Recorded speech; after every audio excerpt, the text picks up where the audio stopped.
All right, welcome everyone to a new episode of the Roscoe's Wetsuit Neuro podcast.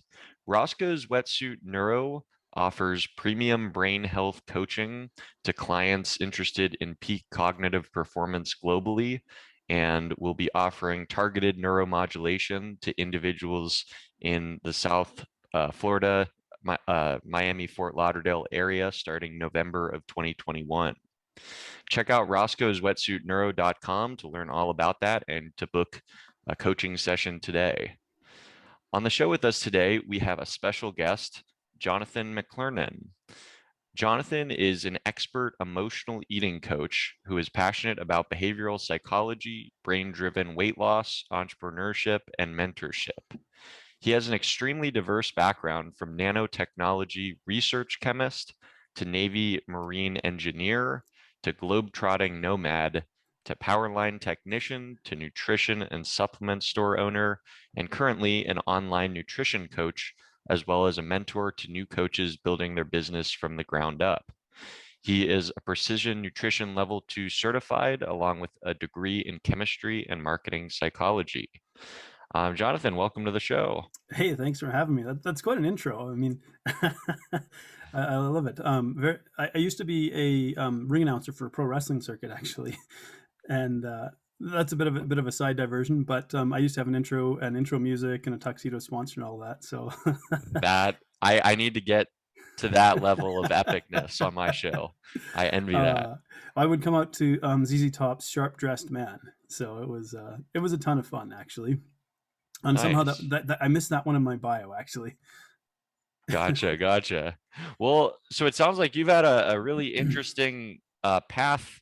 Tell me kind of like about, I guess, kind of just your upbringing a little bit, and kind of how you ended up in your first kind of careers, and then with the Yeah. career changes. Just kind of tell me a little bit about the path that you've taken to get to where you are today.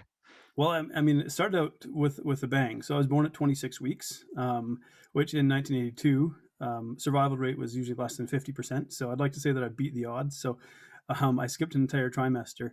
I was pretty lucky that my dad had the presence of mind to perform CPR with his pinky finger. I was born at home, almost born in the toilet. My mom thought she had to go to the bathroom at first. But he did CPR with his pinky finger and then used a syringe to unplug my nose, get my heart beating, and keep me alive until the ambulance got there. And I spent 9 weeks in a neonatal intensive care unit. I don't remember it, but I got really well cared for, and that was kind of the start of it all. Now that's kind of an interesting, I guess, start to the story, because it kind of explains maybe some of my own behavior path. And so, because I was born early and I had to spend the first 2 months of my life like kind of living by myself in an incubator, which you don't normally do, I developed a fairly strong independent streak, and so. From like my mom trying to feed me, apparently I'd clench the bottle of my teeth and I would scoot over behind the curtain and literally try to feed myself. And so, because people might look at my resume and go, man, like why'd you do so many things? And ultimately, I think what it boils down to is, I would start doing something, and at a certain point in time, I would go like, I just can't keep doing this. I'm gonna like pull my hair out or something. I'd be so bored with it. So, when I went to university, I thought at first I was going to be a teacher. And so I thought, okay, well, I'll study chemistry because there's demand for science teachers, and biology is too easy, physics is too hard, so chemistry is middle of the road. That was like literally my logic, my 18-year-old logic. And then it turns out I got into nanotechnology research. I was going to go into doing a PhD, actually. We were actually developing blue light emitting nanoparticles. But again, at that young age in my life, I was like, I can't stand the thought of working for somebody else for a pittance to get letters after my name that most people don't care about. And so I opted out of the PhD program and joined the Navy instead. I was like, I want to do something a little more exciting with my life. And so then I got into the marine engineering. The Navy is really cool, but the problem is they own you. They own your time, they own your life. You go when they say you go. It's okay when you're single, but I'm married to a wife from Australia, and she moved halfway around the world to live with me. And so that was not so kosher. So I came home one day and was like, well, why don't we start traveling the world? Because, everyone buys a house and settles down, but we're going to do this differently. So we literally packed everything to a storage unit, hopped on a plane to Puerto Vallarta, went inland to Guadalajara, did a TEFL certification at the school down there, and then just started teaching down there. We thought we'd go for maybe 6 months, and that adventure ended up lasting 3 years and spanning 5 continents and a lot of countries around the globe. Um, Along the way, I living in South Africa, I was nearly beaten to death. Um, I can talk about that relatively lightly now because I've done a lot of the work to move through trauma. It was almost 10 years ago now, but at the time, I was really not equipped to deal with. I mean, I don't know if any human being is actually equipped to deal with going through something like that. But basically, I was jumped by 4 guys, and yeah, they tried to beat me to death. So I was really emotionally unequipped to deal with the fallout from that, everything that happens in your brain, the trauma and all that. And so I coped with my trauma through food. Very often people will turn to say drugs or alcohol to try and cope, but for me it was just food. So I didn't have the tools to process the emotions, and so I ate and ate and ate. Also, being traumatized, my weight started to balloon, and I'm a former athlete, so it ultimately peaked at about 328 pounds, and I was so distressed about being in that physical condition that you won't find any pictures of me not at that weight, because I would literally threaten like physical violence to the camera, not to the person, but to the camera if someone was to take a photo of me, because I felt like so disconnected from who I had once been. And it wasn't until about 5 years and a lot of us struggling with yo-yo dieting and stuff, and really interesting, what got me diving back into deep into nutrition science and getting experimenting with nootropics and things. I was looking for a lot of answers to weight loss while avoiding the one glaring elephant in the room, and that was my relationship with myself, my relationship with my body, and really my emotional and mental health. So I was trying to do everything except for deal with those things. And it was when a coach asked me this question. He said, if you were to make a list of all the things you love and value, how far down that list do I have to go before I find your name? And I was blown away by that question. And at that point in time, I was like, man, I'm not even on the list. It hadn't occurred to me, especially like as a male. And I skipped over a few details. I used to race motorcycles. I used to power lift and listen to heavy metal and snort pre-workout and stuff like that. Very sort of hyper masculine behavior. It hadn't occurred to me that as a male, that I was actually allowed to love myself even a little bit, let alone be near the top of a list of things that I love and value. And so that really, there's a lot of resistance to that, but it really opened a door for me to go, holy crap, like I watch my language. Like that's something possible. And so there's a lot of processing I kind of had to go through in terms of my relationship with myself, but that's ultimately what led to me being able to lose weight and keep it off. So, well, that was a bit of a run there. Right. So in terms of your relationship with your kind of your weight and yourself, so it kind of sounds like it stemmed from sort of making peace with I guess kind of like your current situation or your body, rather than trying to like follow an external kind of regimen. Is that fair to say? Yeah, and that's an interesting way to put it. So, because I'd got into like supplement science. I was diving, I was reading examine.com every day. I was getting into, like I said, getting into nootropics, getting into like really into the weeds with nutritional science. And my business partner at the time was a natural bodybuilder, and so I was trying to like learn from him and what he was doing and stuff like that. But it really didn't resonate or connect with me because it wasn't an information gap. There wasn't a gap between, like, that was probably one of the things I struggled with the most, was like, how could I be as educated as I am, know as much as I do, live in the age of Google with all this information at our fingertips, and still not be able to accomplish myself. And even at that time, even when I was up like 290 pounds, I was successfully coaching other people. Because if I could say so, like I'm a born coach. I'm a really awesome coach. I have the what's the word? I have the endorsement from a few world class coaches, but I couldn't seem to fix myself. And that was like the biggest gap. And this is what I see people struggling with. And for me, it was like, how do I bridge the gap between what I know and what I do? What is that? What's the missing link there? And it really stemmed from me starting to get in touch with my emotions, which, nowadays I sort of talk about it so much that it seems normal, but go back 5 years, like me as a male talking about being in touch with my emotions, getting connected to them, feeling what I feel, being okay with that, making peace with you mentioned making peace. You actually have to kind of go through this process of grief and like grieving our past self that we're going to leave behind in order to move forward and become the best version of ourselves. And I'd leave behind all the worry, the former like athlete, the former whatever, the former anything. I had to leave that behind and say, this is where I'm presently at. And when I made peace with where I was presently at, then I was able to start moving forward. Tell me, what do you think? Because when you mentioned before that that you have a real talent for coaching. Tell me, Yeah. like, what do you think it is? What kind of goes into that? Like, what do you feel like? What skills or traits do you possess? You feel like that makes it, uh, you have really good connection and rapport with your clients. Yeah. I'm like, that's a good question. Because I think when something is a skill that comes to us naturally, we very often don't even think about it. We just do it. And then you go like, oh, it's kind of like our zone of genius. Probably the first thing is like, I'm quite an empath. And I will say, like, obviously it doesn't matter who you are as a coach. Like, I'm not a coach for everybody, like if you want to, get ripped and shredded and do a photo shoot, I could help you get there, but I'm not the coach for you. But I would say, like, first off, being an empath, and that was the thing that I suppressed for a very, very long time because I didn't know that it was okay, like as a male, to have these like big emotions that I felt, and not only that, to like really feel them towards other people, and genuinely wanting to help. um, I think the next piece is uh, really understanding. So I stay in my lane. I work with people who usually have a lot of weight to lose. They have a disordered relationship with food. Well, I know that inside and out because I live that. It's like my day to day struggle, and I think it's really important to highlight. There's this idea I think out there that once you lose the weight that the struggle is done. I'm like, no, it's not. I have to face a certain biological reality every day of my life. So I have a whole bunch of empty fat cells in my body that are just waiting to be refilled. And so I had to come to figure out a way of living that I could actually keep doing if I wanted to stay in the weight loss. Um, so because of that, I live the sort of the weight maintenance struggle every day.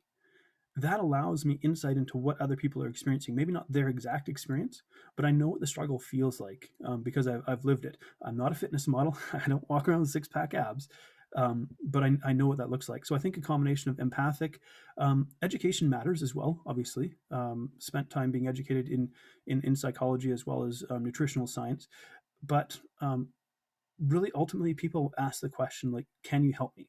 you know, and that's really what any sort of coaching is about: is can you help me where I can't help myself?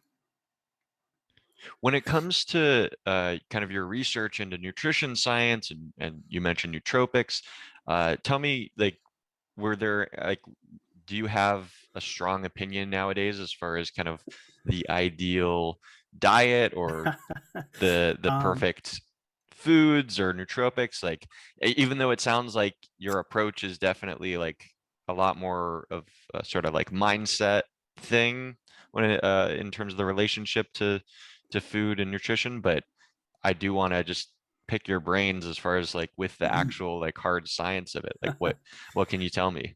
oh man, so I would say I'm a nutrition agnostic, which can be really frustrating for some people because and I think social media plays a big part of this, the way that creates very polarizing opinions and extremes.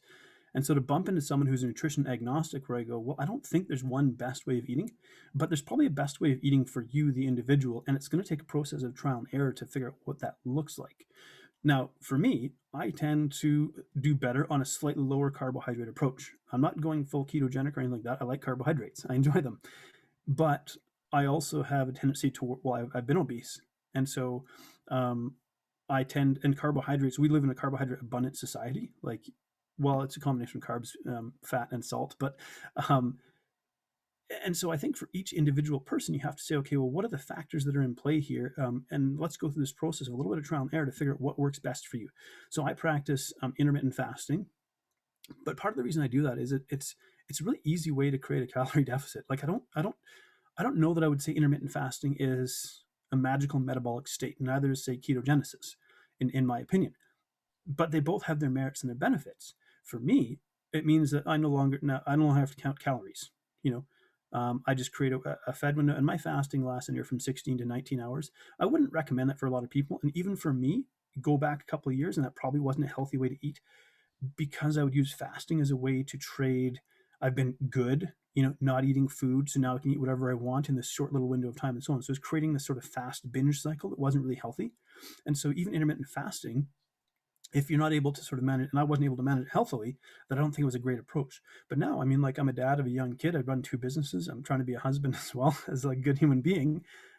I don't have time to pull out my scale and weigh food. Now, to be fair, I'd done a lot of calorie and macro counting for quite some time, so I got pretty good eyeballing food and stuff.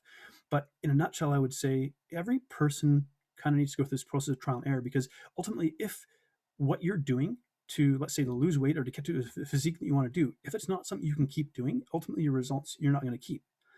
And so for me, I was like, what is a way of living that feels doable and manageable? So for me, fasting's easy. Like I just skip breakfast, like, and I take calls through my lunch hour, so I don't usually eat till about 1 o'clock. I do evening calls as well, between usually 6:30 and 8:30 my time, and so I usually finish eating by 6:30. That's kind of why I end up being like 19 hours, and I'm so accustomed to it that I really don't even think twice about it. So typically eat 2 meals a day. That allows me to maintain my weight without a lot of mental effort, and so that's why I think it's ultimately beneficial. So that's kind of a long-winded way of saying I'm an agnostic, and I think everyone goes through an individual process to discover what works best for them. Awesome. Do you have any kind of opinion on longer fasts, like multi-day fasts? I've done a few of them. They should be done carefully. So you'll find that I'm to be fair, my bias leans towards being a centrist. I'm like a hardcore centrist, you know. We won't go into politics, but I was gonna, I say I feel like I'm politically homeless. In an increasingly polarized world, I really value the skill of critical thinking, taking time to weigh like both perspectives and to try to come to a conclusion. So that's just a little side note. So as a centrist, so a longer fast, I would say, can be beneficial, but should be medically supervised. Um, it because there is the potential for things to go wrong with it. The longest I've gone is 5 days, and it's really interesting. Anyone who's done an extended fast, you know, after about day 3, like the hunger just kind of disappears and the desire to eat disappears for a period of time, and you actually experience this real like uptick in mental clarity and heightened awareness and heightened senses and so on. I'm inclined to think, and you might know more about this than I do, but I'm inclined to think that part of it is a biological response to actually get us looking for food. You know, where we become primed. But it's this really interesting mental state to be in, and so you know, not thinking about food frees up time to be really productive and creative. And so I think sometimes there's benefit to these sort of, what to say, like mid-length fasts. When I talk about mid-length, I'm talking those 3 to 5 day fasts versus say your 14 to 19 hour fasts. So that sort of length of fast can be really beneficial if you want to go into a period of productivity. The longer ones, getting into the 10, 12, 21 day, 30 day, water only fasts, they also can be helpful, but I would approach those with caution and say it's best. Like I know down in the US, there's some clinics that do like medically supervised water fast, and I think that's a really intelligent way to approach it. Um, it's risky to do it on your own without somebody monitoring you, because sometimes I think in these states we might miss things. And so having sort of a third party intervening or just watching over you would be the best way to approach something like that. Awesome. How would you say that kind of exercise and nutrition has affected kind of your own entrepreneurial ventures and just your own ability to kind of show up in terms of, running your companies? Yeah. Man, you got good questions. Super important. If you don't take care, like I have to remind myself of this. So being like an empath, my natural tendency is to try to take care of other people before myself. And this is probably why I was really great at coaching other people, and I couldn't seem to fix myself. And I'm like, there's a little side note there. My brain has lots of little sidetracks where it's talking about just my relationship with myself and understanding that investing in myself doesn't mean that other people lose. But in order, like, we want our, like, being an entrepreneur, you're basically solving problems, and it requires a lot of critical thinking and creativity. In order to be able to access those parts of our brain most effectively, we need to be in good physical condition and good mental health. Um, and I think exercise is such a huge part of like mental health. And it's funny because I say, like, I don't treat exercise as something, a tool for weight loss. I think it's a terrible tool for weight loss. Biologically speaking, like the response is not that great. It's an amazing tool for fitness and health. If we look at the top 5 biomarkers of aging, things like bone density, strength, actual physical strength, lean mass, body fat percentage, and basal metabolic rate, the one activity that can affect all of those 5 categories is resistance training. So cardiovascular training has real value as well, but it doesn't affect all those things positively. In fact, things like bone density, strength, and lean body mass, it can actually negatively affect those things if it's not paired with something like resistance training. So if I was to say, if there was one optimal activity that we could do to ensure that we show up as best we can in day-to-day life, it would be resistance training. Not 7 days a week, but I'd say like 4 days a week, doing something like that. It's necessary. We have to invest in ourselves in order to perform at our best, and to be competitive, especially in today's modern marketplace. Awesome. How would you say, as far as in terms of with coaching, what are some of the most common like roadblocks that you encounter, like clients running into, and maybe some of the most challenging things that you have to deal with when it comes to being a coach? That I would say has more to do with the type of coaching that I do, where in that I walk a fine line that I'm not a psychologist or psychiatrist, and so I have to be careful that I stay in my lane. That being said, I'm pretty well versed in emotional eating. I've been through trauma. I've been through trauma counseling. I've come out the other side of it, so I have an understanding of what people's experience is. And so I think one of the biggest challenges is hearing why people are in the state they're in, hearing their backstory, and knowing there's things that I can't do, like legally I can't do to help them. Because my natural instinct, again, is to try and help people as much as possible. The times that I hear stories of like the backstories of people, like you look at someone who's overweight, and maybe when I was young and naive and didn't have any life experience, I would have thought, well, they're just lazy and dumb. And it turns out, oh no, they've got a history of of trauma, a lot of sexual trauma with females, things that I wish I didn't hear. I do hear, and I'm okay with hearing it. But the backstories that I hear and go like, wow, like this is why you're at where you're at. And so knowing that really it isn't a cut and dry solution. It's not like a here's your macros, here's your meal plan, just follow this and everything. No, no, no. There's a lot to process. And so it's really quite a more in-depth type of coaching. And so the biggest challenge is really, yeah, like hearing stuff that I'm not qualified or legally permitted to address, but still needing to hold space for them to express those things, because ultimately it's a part of their experience and why they're in the state of health that they're in.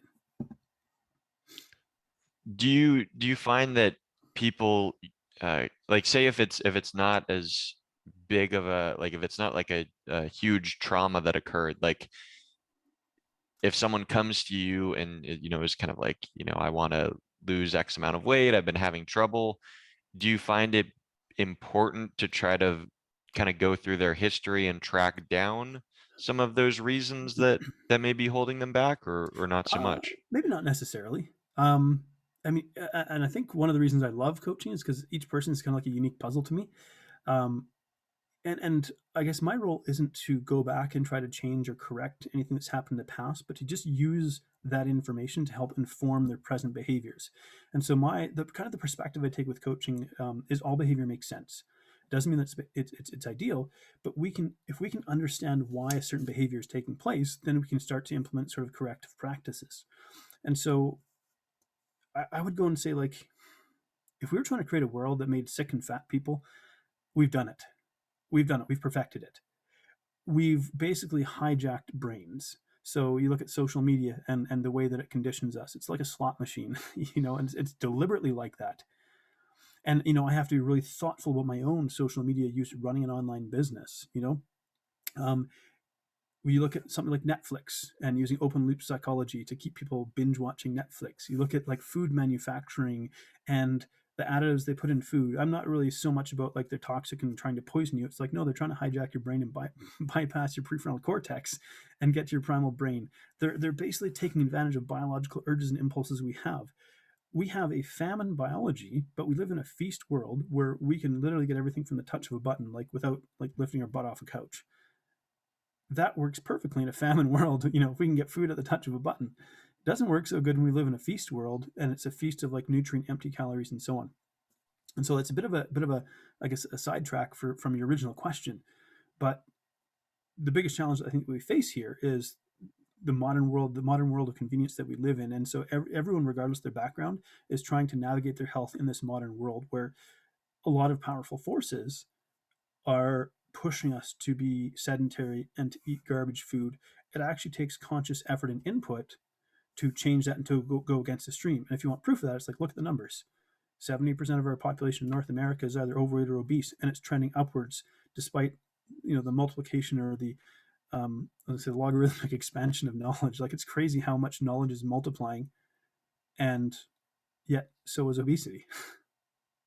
Right? People, it sounds like people aren't applying that knowledge, or at least not in a consistent enough manner in order to really affect kind of change, Well, right? there's such a broad, like a broad array of factors that bring us to this place. Because man, it's like you wish there was a magic bullet, like put a tax on sugar. Well, that's not quite the. I don't think that's going to be a magic bullet. I think it would help if we stopped subsidizing like monocrop agriculture and started subsidizing like regenerative agriculture and permaculture based farming and stuff like that. But ultimately, you know, and it's not even a, it's not. I don't think it's a lack of motivation. I don't think it's a lack like a moral character failing. It's that we have these powerful forces that are far more powerful than any sort of human brain, single human brain in a sense, that have basically engineered life to the most like convenient way possible, which turns out that it's actually terrible for our health.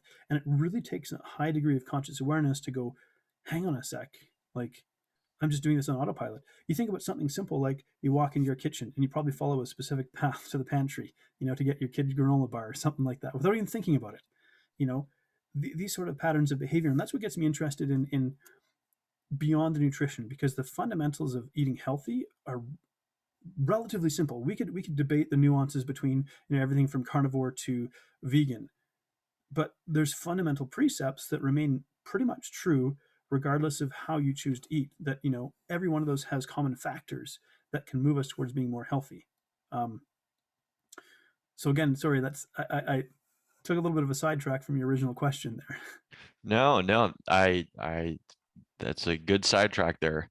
I wanted to actually switch gears a little bit. Yeah. There was something in your bio that I wanted to ask you about, positive masculinity. You mentioned it being Yeah, something that you're really passionate about. Tell me about like kind of your definition of that and why you find it important. man, that's a broad question too. Um, I think a lot of times we hear this word masculinity, we hear the word toxic attached to it, and while it has a place, I think it's a really discouraging thing to hear for a lot of men. Um, my inclination in time, like I work primarily with females, mostly because males won't put up their hand and ask for help. It's not that there's not a health crisis amongst men as well, as the men won't put up their hand and ask for help because it sort of goes against. So there are certain, and the things that I hear from, let's say, the female clients I work with that often have like experiences um, perpetrated against them by men. I'm like, okay, I understand why this exists, but if all we ever do is point our finger towards the negative traits in male behavior, how do we ever inspire men to rise up and live as good men in this world? And so I don't necessarily think that there's a war on masculinity. I don't, again, I take a very balanced approach to this, my centrist approach.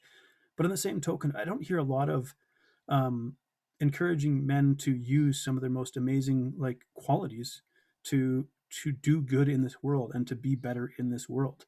And so, men have the capacity to be physically strong. It's wired into our biology. Well, cool. Let's like make that a positive.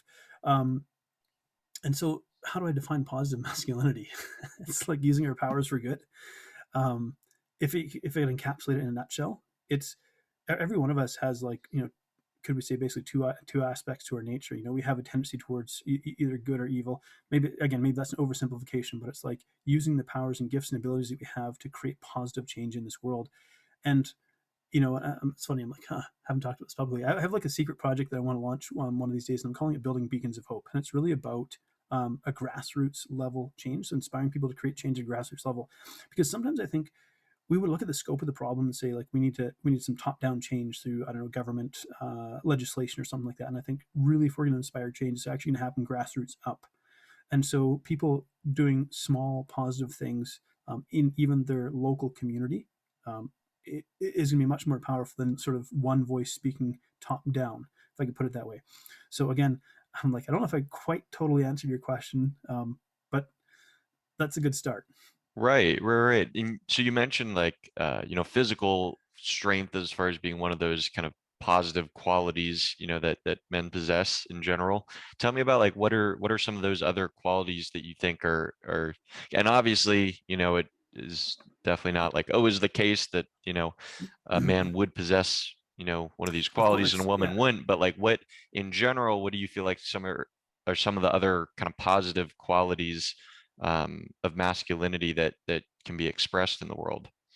Yeah, and maybe I always like to sort of preface this kind of carefully because I'm like, there's such a like masculinity covers such like a broad spectrum. There was sort of, maybe very often when we thought about masculinity in the past, you'd think about like Rambo or Homer Simpson. Like those are your two choices. You're either a lazy, fat, donut eating, sort of bumbling, lovable idiot, or you're this hyper masculine, super muscular superhero, sort of larger than life character. And I'm like, well, there's a lot of space in between there that we can slot ourselves into.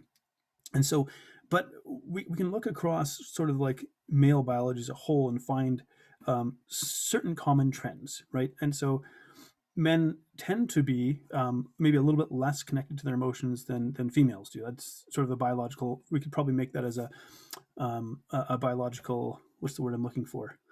Uh, Imperative? Not imperative, stereotype. There we go. And again, none of these hold like 100% true, but we can say like across the board, we're going to kind of generally observe that like there's this sort of separation between like men and their emotions. Well, what that allows us to do is it allows us to do things that maybe are more difficult and uncomfortable, and sort of persevere, through hard circumstances and without getting necessarily dragged down negatively by it. Um, you think about a lot of the most sort of physically difficult and demanding jobs that are carried out in this world. And again, like I'm like, I'm trying to choose my words carefully because, but we see a lot of it happening with that men are doing that, and on the flip side of things, we see a lot of like the struggles around suicide are really faced by men as well. And so sometimes feeling a sense of loss and a sense of like, what is my place or purpose in this world, because our modern world is moving away from a lot of sort of physical strength based activities. It's being replaced by automation and robots and things like that. And so I think there's a lot of men feeling lost and trying to figure out like what is even my place in this modern world anymore. And so that I guess leads me, sort of brings me to this place of like, what does it look like in even the modern world, positive masculinity. And so, yeah,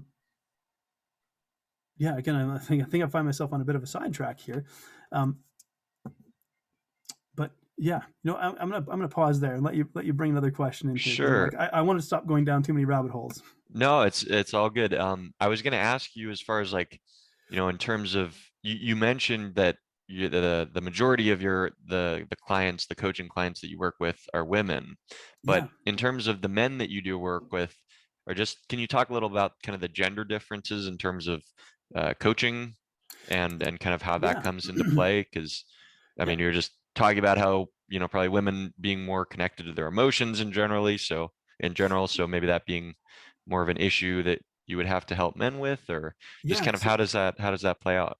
It can be more of a challenge to get men to open up. Um, and we could say that, like, maybe historically speaking, vulnerability was perceived as weakness and could be potentially threatening, especially when, um, let's say, if we go back a few hundred years and further back, like male strength was a really important facet of our society and hierarchy and so on. And so there's still this spillover effect where being vulnerable feels like a risk. And so one of the challenges is trying to create the space for men where it's like it's okay to be vulnerable, like it's okay to express something that you're experiencing. It doesn't actually diminish you or make you weak. And in fact, maybe the opposite is true. And I experienced this myself, where I was like suppressing everything I felt because I felt so much guilt around experiencing these emotions because I didn't think that it was appropriate as a man, or at least in my that picture I had of masculinity. I didn't think it was appropriate for me to express these emotions, and so I would hide them. I would suppress them. I'd watch a movie and I'd feel like, touched and be like, oh gosh, there's a tear, as I'm watching this movie. But then I would like, oh crap, I hope my wife doesn't see that. Like, because she might think I'm weak or something like that for having feelings. And so I think that's one of the biggest challenges, getting men to be like, hey, it's okay to have feelings. It doesn't actually diminish you as a man or weaken you to have that. And in fact, trying to suppress them will probably weaken you. Right. Yeah. Can you talk a little more about that? Because that's a really interesting statement that you just made. That so as far as like the harms of kind of suppressing those emotions versus being able to kind of correctly identify what those are and maybe what's causing them. Like, Yeah. Okay. So maybe I could paint a quick analogy here. And this is sort of one that I use quite a bit, where I say, first of all, we don't really choose our emotions necessarily, right? And so to feel shame for an emotion that comes up, like it doesn't really make sense because we didn't choose that. We don't. If we did, we'd choose like happy and pleasure pretty much all the time. So we don't have a choice over our emotions. But emotions for me, I treat them like a check engine light. You know, like that yellow light on your dashboard that comes on. It's got a little engine shape there. That'll come on and that'll tell you something needs your attention, but it doesn't tell you exactly what it is. Now, trying to suppress those emotions is probably the equivalent of taking a piece of black electrical tape and putting it over that light on the dashboard so you can't see it. The problem is still there. It's never been dealt with, but it's not immediately in your immediate consciousness. And so we would do things like drink alcohol or eat food or watch sports or any play video games excessively and things like that, where we check out and try to change the channel in our head instead of addressing like, why is that emotion even here. And so the flip side of that is, so that check engine light comes on, and if you're not a mechanic, you might, especially with more modern vehicles, you bring your car to a dealership or a mechanic, and they're going to plug a computer in, and they're going to run a diagnostic, and they're going to figure out here's what the issue is. So if we were to stop treating emotions like something negative that doesn't belong there, and start treating it like, hey, this is a piece of information, this is a piece of feedback, this is telling me that something needs my attention right now, and being able to kind of be present with it. Because the other part of it is, it's like without sadness, there is no happiness. Without like sorrow, there is no joy. Um, so every like positive emotion has a negative emotion that's sort of its equal and opposite.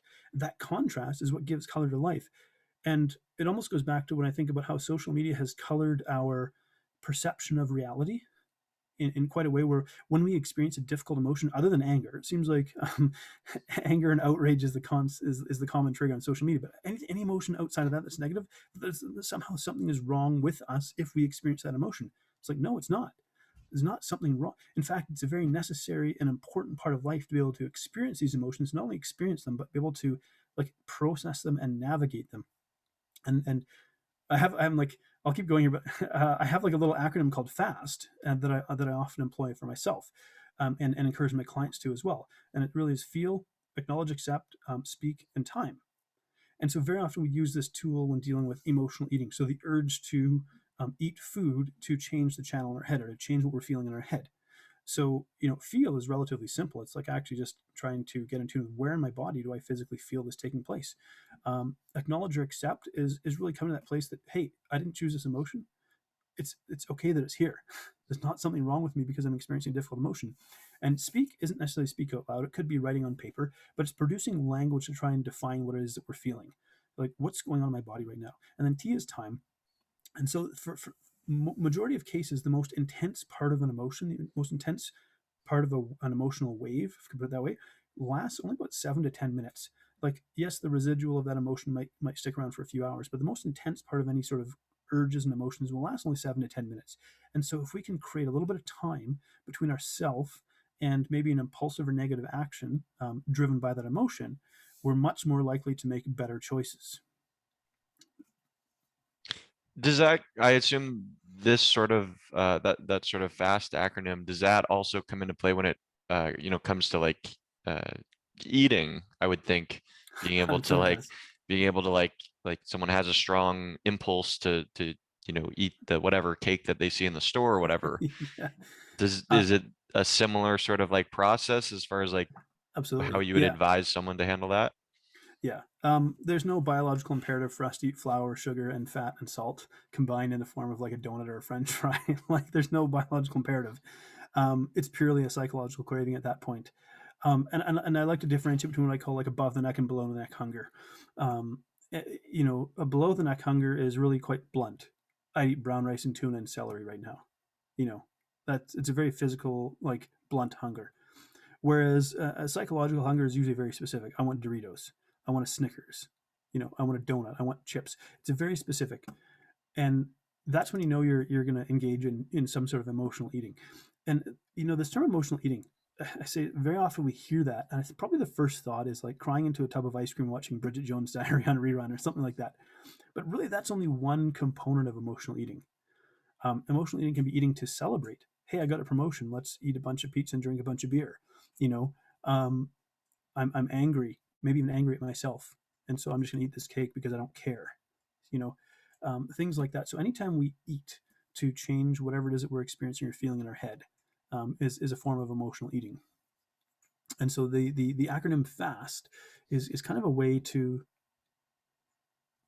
teach ourselves and to become aware that, hey, you know what, like experiencing this negative emotion on the upward swing of the wave of an emotion, it feels like it's going to trend up to like infinity and your head's going to explode if you don't do something about it. But the truth is, it's going to come like a wave, like an ocean wave. It's going to come in, it's going to be intense, and it's going to crash, and it's going to break, and it's going to fade away. Knowing that, it's like if we can create a little bit of time again between the intensity of the emotion that we're feeling and the action that it's sort of encouraging us or pushing us to do, we're more likely to take positive actions. And I think that would come into play in just about like more than just emotional eating. There's, you know, real value in other applications in life as well. Sure. Well, Jonathan, we're coming up onto the end of the show, but Yeah. before we wrap up, any final thoughts related to anything related to emotional eating or coaching or um, psychology, anything that we've sort of touched on today? Um, I would say like make life simple for yourself. Um, there's a lot of like deep aspects to some of the things we're discussing here that could easily be more of it could be explored, but it's like really make life simple for yourself. And so if you want to be successful in changing your health, let's like work with your brain the way that your brain actually works. So I encourage people to set what I call CMGs, or can't miss goals. You know, so if you want to change your health, it's like set a goal, walk 5,000 steps. Why 5,000 and not 10,000? Because you can probably hit 5,000 most days. You can build a winning streak. And so it's like do little things like that. Maybe it's eat one colorful plant at every meal. You know, whether it's a piece of fruit at breakfast and vegetables for lunch and dinner. Make it so simple that even on your worst day, you could probably make that happen, because that's ultimately how you start to craft a lifestyle that'll move you not towards just like losing the weight, but actually being able to keep it off and keep it off permanently. Awesome.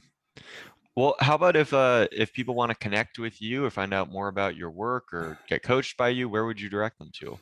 You can find my website, freedomnutritioncoach.com. You can find me on Facebook. You can actually just send me a friend request. I'm pretty, I'm pretty easygoing that way. Jonathan McLernon. I'm like, that's, if you find me on Facebook, send me a friend request. I do have Instagram and Twitter, but generally speaking, I don't use those social profiles all that much. And I post a lot of my content. I just use my personal Facebook page a lot like a blog. And so if you want to, you know, connect with me, it's like, shoot me a message there. It's really almost that simple. Awesome. Well, for the listeners, go ahead and like and subscribe to our YouTube channel. We're Roscoe's Wetsuit. You can also find audio versions of the podcast available on Spotify, Apple Podcasts, Stitcher, and just about anywhere else that audio podcasts are available. And if you guys did enjoy the show, it'd be greatly appreciated if you could leave us a 5-star review on Apple Podcasts. That would be really helpful. Jonathan, again, thank you so much for coming on the show today and sharing your expertise. I really appreciate your time. Hey, thanks so much, Toby. It was a pleasure.